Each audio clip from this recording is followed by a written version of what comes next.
tragic weekend for two Valley families who both lost their teenagers to drownings. The latest happening just more than 24 hours ago at an apartment complex at Bethany Home Road. A 13-year-old boy jumped the pool fence and was found at the bottom of the pool. Then Saturday night, a 17-year-old girl, a recent refugee from Africa, drowned during a birthday party at a friend's house.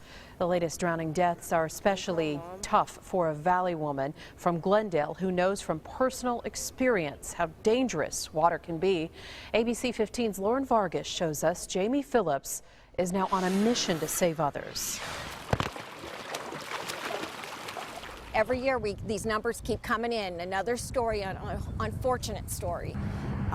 And you know, we don't think it's going to happen to us. If we could predict the future, my gosh, we would probably wouldn't be sitting here right now, but accidents do happen, and it happens to good people. Jamie Phillips' heart breaks a little more every time she learns that a child or an adult has drowned. It's the #1 leading cause of death for children 5 and under in the state of Arizona. Guess what? The last 2 years, more adults have drowned here in the Valley. Phillips is the owner of American Emergency Response Training, but says most people don't care to learn the skills. It just isn't seeming to make an impact, and we're not making a dent into this epidemic we have here, this drowning epidemic. Several years ago, her 10-month-old niece had a terrible accident. That particular morning, my sister was running late to work, didn't have a chance to kiss her daughter goodbye before she ran out the door.